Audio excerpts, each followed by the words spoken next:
Politic Ditto. Yo, what up, yo? Time is running out, it's for real though. Let's connect. Politic Ditto. Yo, what up, yo? Time is running out, it's for real though. Let's connect. Politic Ditto. Yo, what up, yo? Time is running out, it's for real though. Let's connect. Politic Ditto. Yo, what up, yo? Time is running out. Yo. Bam and E. Just that. Welcome to Politic Ditto's episode number 6, E. Got 5 in the can. It's on 6th episode. I see we reaching new heights. People logging in, logging on. Retweeting, you know. We doing a little something. We have fans. I'm sure we have groupies out there somewhere. Yep. Yeah, you know. I want them all. So, yeah, you know, episode 6, coming off some fun time in the summer. Yeah. We went to the 20th anniversary of the Purple Tape. You had the opportunity to go to both shows. Oh yeah, we went to the Urban Plaza show first, then I went next day to a show out on Long Island. What was your impression of the... I loved it. I was into it. You saw me with my purple on. You know what I mean? They did joints. Yeah, he was full fanboy status that day. He What? was full fanboy status. I enjoyed it. That's the best show I've seen all summer. Yeah, one thing that I really liked is Ghostface has mad energy and mad personality. Yeah. And even though in the Long Island show, Raekwon was because the stage was a lot bigger, he looked a lot more stationary, and Ghostface kind of played the stage back and forth. They did the same thing Urban Plaza. Ray don't move too much, if you notice. He was kind of in that same position, just letting his darts go, how he put it. Yeah, so... Yeah, I enjoyed it, though. That show was good. We got the... you going to the do-over Sunday? I'm going to try. I don't know. It's up in the air still. You got to work, or you just... I do got to work. I do. Yeah, my brother's supposed to be coming up here for that. Like, I think... all right. Yeah, last time... Mega. I know for people out there have never heard of do-over, it's this insane day party where even if it starts at 2 o'clock, if you get there at 10 o'clock a.m., you're not getting in, so... The lines is crazy. Yeah, it ain't been here in like 2 years, so it's finally back in New York. It's in Brooklyn now, too. It's in Brooklyn. The Brooklyn Mirage. Like, everything's on Williamsburg now. Everything's in Brooklyn. Brooklyn is the borough. But it's in Williamsburg, though. Like, all this shit is going to Williamsburg. Yeah, everything's in Williamsburg. The Brooklyn Hip-Hop Festival, Makosa's out there. All of that is in Brooklyn. So, if you're ever in New York, come to Brooklyn. All right, so this week in politics, though, okay, we have the big debate coming up Thursday. Thursday with the Republicans. Yeah, so they're taking the top 10 people. This when they go head-to-head? No. This is, they're going to have all... See, the problem is you have 17 candidates... And Fox, for some reason, chose that they only want to have 10. Fox. Because Fox is doing the first debate. So the problem is, how do you whittle a field from 17 to 10? So they're saying they're going to take a whole bunch of polls out there. They're going to average those polls out. And whoever has the highest... Top 10 people with the highest average are going to get on stage. So is my favorite nigga to hate going to be there? Trump, yeah. Trump will be there. He'll be there? Trump, Bush... And the way I find out it's set up is if you have the highest polls, you get in the middle of the debate stage. So Rick Perry, he's on the edge. He's on the outside looking in right now. It's down to Rick Perry and two other people to get that 10th spot. What's up with Machine Gun Funk on Ted Cruz? Ted Cruz safe up in there. Ted Cruz, who like this week he cooked bacon. Did you see the video?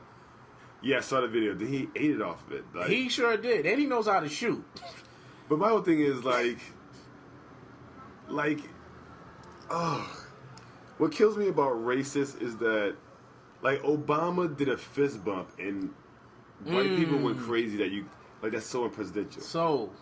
But now you're going to try to tell me a dude can eat bacon off a machine gun with a fork and that's president? You can't be a president. Yeah, you can't. Yeah, that's a good point because they was all over Obama. Yeah, just think of how many things you wouldn't let somebody do if you saw a video of them eating bacon off a machine. They cooked bacon on a machine gun by shooting. They had a problem with Obama having a beer. Yeah. I mean, he was running for president. Yeah. He's drinking a beer. Yeah, he's in a bar. Yeah, I mean. Wow. Yeah, you can't. And this dude, he was live shooting. And I mean, I'm sitting here looking at him like, wow, he did that before. He's at a range. I give him that. I mean, shooting a gun, I really don't have a problem with. But eating food that you cooked by shooting a gun. I have a problem with it, not to cut you off, because of what's going on throughout all this whole entire year is nothing but shooting. Yeah. And it's nothing but gun violence. Yeah, see, that's the thing. Like, I don't know, because you're more pro-gun than me. Yeah. But now I'm changing, and I think part of the issue is that to some degree it's unfair that we can't have guns in the city because criminals don't pay attention to the law. So yeah, it is kind of unfair because if you got a family in the city, and the city is crazy. I mean, like honestly, from Friday to Sunday, I'm gonna read you off what took place in the 5 boroughs. this is our breaking news segment right here. Now these is what took place from Friday to Sunday. A man shot in the leg, Patchen Street, Brooklyn. 23-year-old woman shot in the arm, Albany Avenue, Brooklyn. 29-year-old man shot in the face, East 38th Street, Brooklyn. 25-year-old fatally shot, Glenwood Projects, East 56th Street, Brooklyn. 36-year-old man shot in a robbery attempt, Cary Gardens, Brooklyn. 2 men, ages 34 to 47, and a 26-year-old woman shot at Parkside Avenue, Brooklyn. 9 people wounded at a party, East New York. Oh yeah, I heard about that one. Staten Island woman shot, Whiteman Houses, Brooklyn. She was from Staten Island. Wow, she got shot in Brooklyn. It's horrible. 15-year-old. I can't read this one. This is a drive-by. I'm sorry. Lincoln Road, Prospect, Lefferts Garden, Brooklyn. And only one gunshot took place Sunday night in Brownsville. This is a quick aside, E. That kind of undercuts what you just said a minute ago about how if you come to New York, just come through to Brooklyn, everything's in Brooklyn. Well, so you kind of scare people off right there. With well, that if you, but at the same time, I'm quite sure whoever where they listen at is have these things go on. So that's why I feel that you can't really be promoting guns. We got to find a safer way of dealing with guns and make sure the right people have guns. So let's veer off the political trail real quick. Let's talk about this. Like, I don't know. The weird thing is, E, like, okay, we both live, like, you live on the same street that I moved here on, that you already live in. You already live in. You lived on the avenue. Yeah, I lived on those. Well, you lived on. Yeah, those. I lived. Yeah, the street. You lived on the avenue. I lived on the street, but we lived based the same. Around the corner. Exact place. Yeah. But the avenue is always gonna be hotter than the street. Always. But like, I've lived in some crazy places in New York. I've never really felt danger like on my back. Me either. You know what I'm saying? So it's kind of weird. Like, I think it's the time and where you at and who you around. Also, I think, and I also think what you're doing, where you're at. Because I think I've been in some places where shit is hectic, but because I'm not doing anything bad, like, I'm not kind of in that zone of worrying about being shot, because I'm just trying to go to work. Like, when I worked in Jamaica, Queens, on Guy R. Brewer, like, Jesus Christ. You gotta get the bus, I had to catch the bus to the train out there, you know what I'm saying? Like, 8 o'clock at night. And they lurking. Yeah. But, yeah, like, it's a weird thing. Like, you don't even know what to do in order to take care of violence. Like, it's... Yeah, because, I mean, you really don't think about it. I mean, the best thing to do is just mind your business and move where you move in. Yeah. Don't be out in the streets if you can help it. Yeah, and also, like, you know, the whole adage of, like, locking people up, we kind of seen that, like, probably not the best thing to do. True. You know what I mean? Just put people in jail because, A, niggas come out. Yeah. And B, a lot of dudes, you know, kind of just get caught up with a gun. And don't necessarily have bodies on them or anything like that, you know what I mean? And it's more about, and if they probably had the right education and the law was actually here, they could have a gun for the right purposes. They won't just be toting it around feeling like they need to have it. Very, very, very, very true. Yeah. Was that your phone? Yeah, that was my phone. I'm sorry about that. No problem. So Mets alert, if all the Met fans out there. Yeah, he's a Met fan, so he's real happy about... We in first place. Yeah. But, all right, we'll take a break right now. You know, we did digress into a little, you know, anti-violence, but we'll be right back. Stop the violence. All right, Politic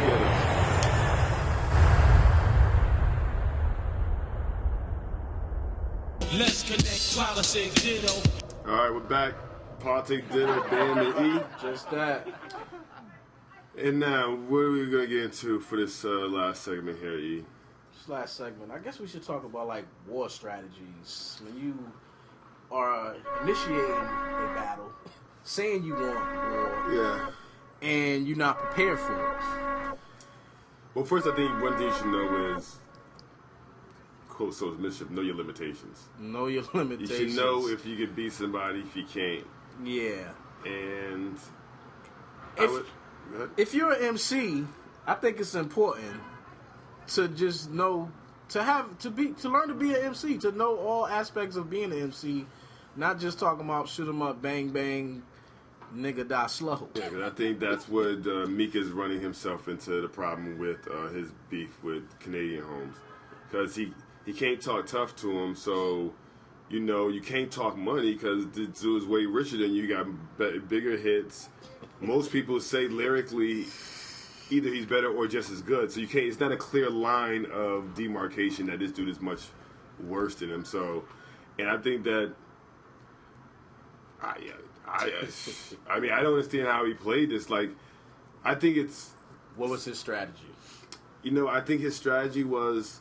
Niggas sitting around smoking, saying, yo, do this. Whereas Drake is like literally in a corporate building where people are saying, okay, how should we handle this? How should we go about this? And there's a team of people that are thinking of stuff like, you know, Toronto beat Philadelphia Phillies in 1993. You know that, right? Really? You know Joe Carter hit a walk-off homer, right? And you know that was back-to-back. So then you got the dude producer saying, yo, we do one song, then we do it back to back, and we can really, you know what I mean? Whereas it seems like Meek and his boy is like, yo, get at that nigga. Yo, fuck home. Yeah, exactly. Yellow cuz. Exactly. That's why it's like, and Meek started, so I don't even know how to. And that's what's throwing me off because you started it. Yeah. And from the time you've been this album drop on before that, everybody was happy to see you come home. You saying how you that street dude. And then the MC, the street MC has been missing, which it has been. And the last one we had was actually 50. And this was his campaign. Wait, let's digress for a second. Was 50 the last street MC to have success? Let me try to think. Wait, Gucci Mane's pretty successful. Is Gucci Mane as successful as 50 though? Oh, I mean, nobody is. Oh, but that's what Meek was trying to say. Okay. That street dudes can be successful. Okay, I got you. You know what I'm saying? I got you. And but okay, what street dude successful and was able to keep rapping though? Because 50's done. He's not done. He has more of a chance than this guy. You know what I'm saying? He came out. His last album wasn't horrible. He's had way horrible albums than this one. I could say. No, but I mean, as far as 50 ever getting anywhere near where he was. He did. Oh no, he's never gonna do that again. I mean, even like as big as he was for the third album that he released, like he won't even get nowhere near that. No, not the first one. No, he'll never do that again. I mean, I can never say never, but it'll be a slight, very chance. Yeah. But yeah, I mean, the only other street cat is Jay. But see, my whole thing with Meek though, like back in the day, street niggas rhymed about street shit. At least with Meek, his songs he's releasing that I haven't heard of Meek album, but. Those aren't like street songs to me, like Amen. Because he's trying to sell records, but at the same time, you know what I mean? I guess the whole thing of him being from the street, coming up from the street, doing street things, doing time, you know what I mean? And the aspect of being an MC, well, he probably don't consider himself an MC, he probably consider himself a rapper. He should have did a better job of strategizing. Like you said, they just were sitting around blowing trees. You know what I mean? He's just a little too in love for me. But I don't want to sit here and dwell on this whole thing because I don't even really pay attention to them too tough. No, but I think the moral of the story is... strategize. Yeah, and also, like, the weird thing about... Oh, first of all, my cousin sent me something yesterday. I wish I should have showed this to you before we actually started podcasting. I'll just show you the caption. Where is it? Did he email it to me? And my cousin sent me something about how, like, some preachers said that this is, like, the Hebrew versus the Israelites. Yeah, some weird, some crazy, stupid shit. Biblical? Yeah.